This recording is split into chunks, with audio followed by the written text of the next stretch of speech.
Charlie Kirk was an extremely authentic person. You know, there's not a lot of people like that in the world, honestly. So, of course, people gravitated towards them. And I'm sure 90% of what we heard out of his mouth was authentic. But I'm sure he got pressure from the donors, maybe 10%.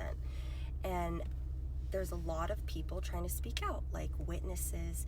And remember, the higher ups at Turning Point USA are Erica Kirk, Tyler Boyer, who introduced Charlie and Erica. But what's interesting is all the people at Turning Point, there's about 1,000 employees, and they're young. You know, they're young, and there's a lot going behind the scenes.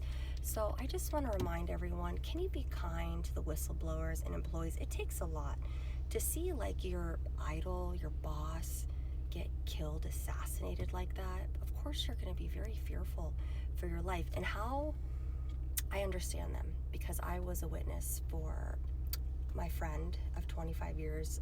She was a Jeffrey Epstein victim. I will never say her name. I will never tell her story. That is her story to tell. I can just tell you from my experience helping her, and I wrote that I was her witness during the Epstein mediation. I got my identity stolen. One of my bank accounts was taken by identity theft, I guess, and the bank, just when you get fucked with by billionaires and big corporations at that level, you ask yourself, is it worth dying? Everyone should be extremely kind to all the employees at Turning Point. There's a lot going on behind the scenes.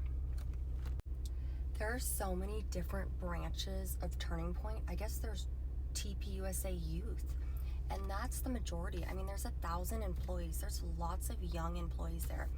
All this duckery is from the higher ups. It's interesting that the higher ups that are leaving Turning Point USA are all getting jobs in the Pentagon. They're just getting fed right into the Pentagon. That would make me think that from the beginning, Tyler Boyer, Erica Kirk planned to introduce them, and they had employees working for the Pentagon infiltrating Turning Point USA. I know a lot of ex-employees or employees have spoken about the little Jewish mafia, that they're being really controlling and trying to take over, and Charlie didn't like that. So he's authentic, he's true. Like, he had a way of, the donors and everything really wanted to control him, but it wasn't authentic, and he knew that. He knew his viewers wouldn't believe it, and he was like, come on, go Max Tucker, I'm gonna bring Candace Owens on, they're not gonna stop me. That Doge, you know, the Doge thing that he was looking into for Turning Point USA, because apparently there was Turning Point stocks and like there's 0 employees. Then there's an accountant that went into a parking lot. That Turning Point is writing on their IRS forms that they're sending $1.5 million to this parking lot. In a parking lot. There's not one employee. So there's a lot of fishiness, and everyone is, now that the curtain is being lifted, we're really seeing how powerful Turning Point USA has become as a political powerhouse. And that all started really with January 6th and basically paying for Donald Trump to go on stage. And Charlie had that it factor. You know, you trusted him, you wanted to attend his events. My friend is like a huge DJ at Stagecoach with like Diplo and everything. And she DJ'd a Turning Point USA event, and she loved it.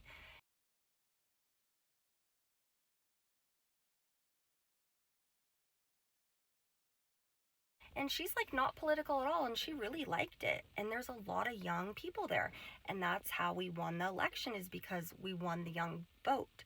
But clearly Turning Point USA has been infiltrated with government officials. And another thing that's crazy is right after the assassination, Kash Patel and Tulsi Gabbard got in a huge screaming match because she wanted to do an international investigation.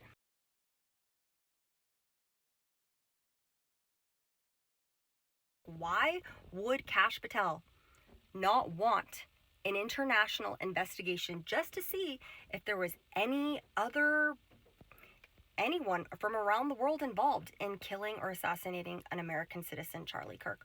Why couldn't she look? They got in a huge blowout argument. It was like a big thing and like gossip in the White House. And so there's a lot of fishy shit going on. And even Charlie Kirk himself spoke about this other nations, and he said, and I'll find the clip, everything was different that day. Dead the most. Again, a lot of people said Israel wanted JFK dead. I'd love to hear that argument. But definitely Lyndon Baines Johnson and parts of our own government and the Cubans wanted him dead. And who actually made it happen? There were like 15 or 20 things that happened that day that were inexcusable. They changed the parade route. He rode in an open-air convertible. LBJ decided not to ride alongside of him. The vehicle slowed down right when it went by the Texas School Book Depository. A lot there, right? And then, again, I think that all of us are smarter to believe that it was simply Lee Harvey Oswald. The more important question is not, oh, who did it? We have to first acknowledge it that more than one person did it. Yeah. Once we acknowledge that more than one person did it, then we can expose our government to have lied to us about the JFK assassination, which then I think will sober a lot of us about trusting the government in the future. And everything was different for him that day. That he had different security. They didn't even have like the local police. They didn't even have an ambulance for a huge event like that. I feel like after 100 people, like an ambulance and police are supposed to be on site. And also, I think rumor has it they chose that area in Utah because of the autopsy laws in that state. How sick is that? That's just so sickening to me. And this is really opening up the general public to really what the hell goes on and how everything's intertwined. Look at Erica Kirk's mother and Tyler Boyer. They were responsible for, Carrie Lake that was running in Arizona. Remember how someone bribed her on the phone and she's like, I can't be bought. I don't care if you want to give me $1 billion. I'm not bought. That was the partner of Erica Kirk's mother. And they're all up in the government. They're all entangled. And they didn't want Carrie Lake to run. Why?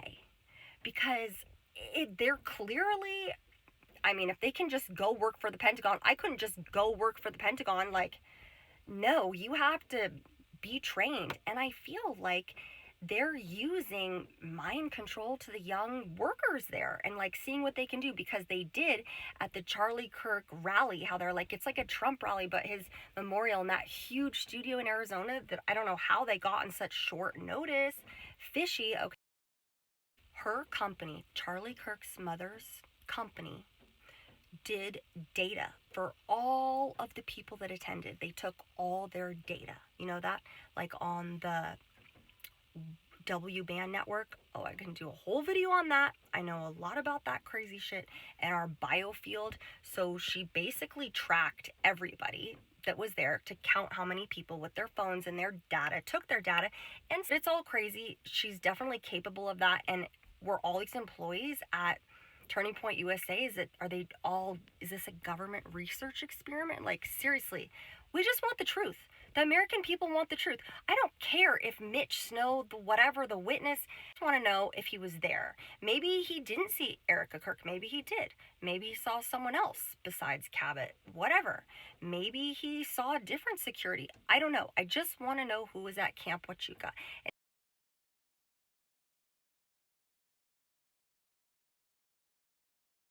Working for the Pentagon, infiltrating Turning Point USA. I know a lot of ex-employees or employees.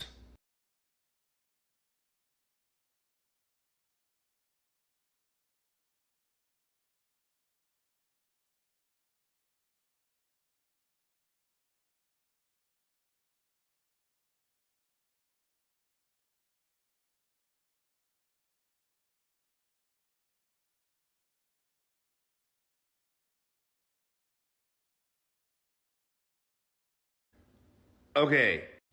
Now that the curtain is being lifted, we're really seeing how powerful Turning Point USA has become as a political powerhouse.